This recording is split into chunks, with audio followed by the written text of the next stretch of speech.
આજથી શરૂ થશે પ્રમુખ સ્વામી જન્મ શતાબ્દી મહોત્સવ। પ્રધાનમંત્રી નરેન્દ્ર મોદી દ્વારા ઉદ્ઘાટન કરવામાં આવશે। આજે સાંજે પ્રધાનમંત્રી મોદી અમદાવાદ આવશે। પીએમ મોદી એરપોર્ટથી સીધા ઓંગણજ જશે।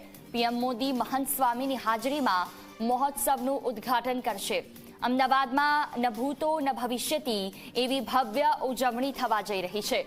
અમદાવાદના એસપી રિંગ રોડ સ્થિત 600 એકરની જગ્યામાં બનેલા પ્રમુખ સ્વામી નગરમાં પ્રમુખ સ્વામી શતાબ્દી મહોત્સવનું ભવ્ય આયોજન કરવામાં આવ્યું છે, જે 1 મહિના સુધી ચાલશે। આજે સાંજે પ્રધાનમંત્રી નરેન્દ્ર મોદીના હસ્તે પ્રમુખ સ્વામી નગરનું ઉદ્ઘાટન કરવામાં આવશે, જે પછી 15 ડિસેમ્બરથી 15 જાન્યુઆરી દરમિયાન 1 મહિના સુધી પ્રમુખ સ્વામી નગરમાં વિવિધ ઉજવણી થશે। આ ઉજવણીમાં લાખોની સંખ્યામાં શ્રદ્ધાળુ આવવાની શક્યતા। પ્રમુખ સ્વામી નગરની શું વિશેષતા છે તેની વાત કરીએ। પ્રમુખ સ્વામી મહારાજની 45 ફૂટ ઊંચી મૂર્તિ તૈયાર કરવામાં આવી છે। નગરની અંદર અક્ષરધામ મંદિરની પ્રતિકૃતિ બનાવવામાં આવી છે। સાથે અહીંયા રાત્રિના સમયે ગ્લો ગાર્ડન પણ માણી શકાશે। 3600 સ્વયંસેવકોએ ગ્લો ગાર્ડન તૈયાર કર્યું છે ને 8300 લાઇટ સ્કલ્પચર તૈયાર કર્યા। બાળ નગરી પણ તૈયાર કરવામાં આવી છે, જેમાં પ્રમુખ સ્વામી મહારાજનું જીવન ચરિત્ર જોવા મળશે। બાળ નગરીમાં 6 થી 7,000 બાળકો તેનું સંચાલન કરશે।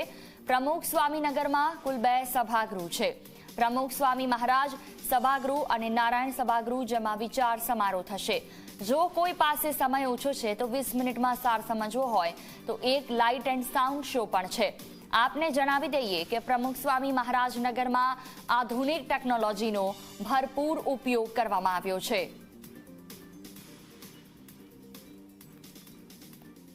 અમદાવાદના આંગણજ ખાતે ઉજવાઈ રહ્યો છે પ્રમુખ સ્વામી શતાબ્દી મહોત્સવ। આ મહોત્સવની જ્યારે તમે મુલાકાત લેશો તો તમને લાગશે કે ન ભૂતો ન ભવિષ્ય, આવું ક્યારે નથી બન્યું અને નથી ક્યારે કદાચ બની શકે એવી ઉજવણી છે।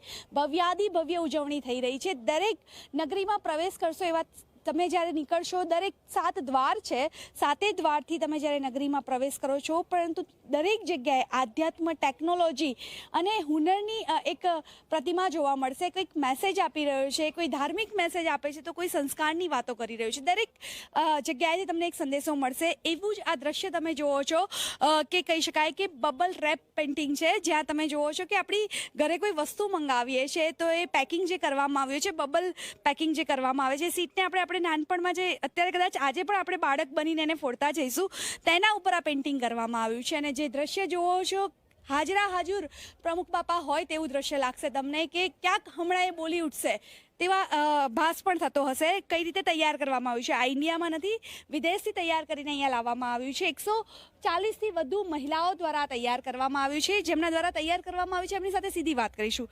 શું નામ છે તમારું? દેવિકા પટેલ। દીપિકાબેન, ખાસ કરીને જો વાત કરીએ તો આ જે તૈયાર કરવામાં આવ્યું છે પેઇન્ટિંગ, એને શું કહેવાય છે, કઈ રીતે તૈયાર કર્યું છે? એને બબલ રેપ પેઇન્ટિંગ આપણે કહી શકાય છે। અને એ આખું એક્સેલ શીટમાં રેડી થયું છે, સોફ્ટવેરમાં એનું પ્રોગ્રામિંગ થયું છે।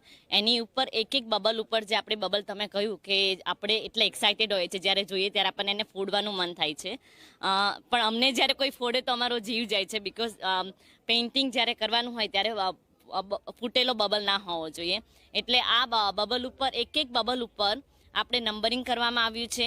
એ નંબરને આપણે એને કલર આપવામાં આવ્યો છે। એટલે એને આપણે 320 કલર, આપણે જે આ પેઇન્ટિંગ જોઈ રહ્યા છીએ એની અંદર પ્રમુખ સ્વામી મહારાજના મુખમાં 256 કલર આપણે પૂર્યા છે। અને જે સ્કાય આપણે વાદળો જોઈ રહ્યા છે એની અંદર આપણને એવું લાગે કે કેટલા કલર હોઈ શકે, પણ એની અંદર 64 કલર્સ આપણે પૂરવામાં આવ્યા છે। સો ઓલ ટુગેધર 320 કલરથી આપણે બાપાનું આ પ્રતિમા બનાવવામાં આવી છે। કેટલા ટાઈમથી તૈયાર કરવામાં આવ્યું હતું? આ 6 મહિનાથી અમારી તૈયારીઓ ચાલતી હતી। કેટલી સીટ વપરાઈ છે? 104 સીટ વપરાવી છે અંદર। અને કઈ રીતે અહીંયા લાવવામાં આવ્યું છે? અમે લોકોએ એ જે 104 સીટ રેડી કરી એને પેકેજિંગ કર્યું હતું, અને પેકેજિંગ કરી અને બબલ રેપથી એને કશું એને થાય ને એની માટે બબલ રેપથી એને કવર કરી અને એના રેક બનાવવામાં આવ્યા હતા। અને એવા 20 રેક્સ બનાવ્યા હતા, અને 20 રેક્સ અમે બાય એર અહીંયા ટ્રાન્સપોર્ટ કર્યા હતા।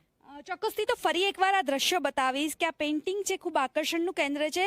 ખૂબ નાજુક રીતે તૈયાર કરવામાં આવી છે, કારણ કે આ એ વસ્તુ ઉપર તૈયાર કરવામાં આવી છે કે થોડું પણ પ્રેશર થાય તો એ બબલ ફૂટી જતા હોય છે અને કદાચ પેઇન્ટિંગ ઉપર ક્યાંક ઉણપ રહી જાય. પરંતુ કહી શકાય કે તમે જુઓ છો કે હમણાં જ જાણે બોલી ઉઠશે પ્રમુખ સ્વામી એવી રીતના દ્રશ્યો જોવા મળી રહ્યા છે અને ખૂબ મહેનતથી આ તૈયાર કરવામાં આવી છે. આ નગરીમાં સૌથી મોટું આકર્ષણનું કેન્દ્ર બની શકે છે, કારણ કે આટલી સુંદર પેઇન્ટિંગ ક્યાંય તમે નહીં જોઈ હોય. કેમેરામેન રાહુલ સાથે આશકા જાની, ઝી મીડિયા, અમદાવાદ.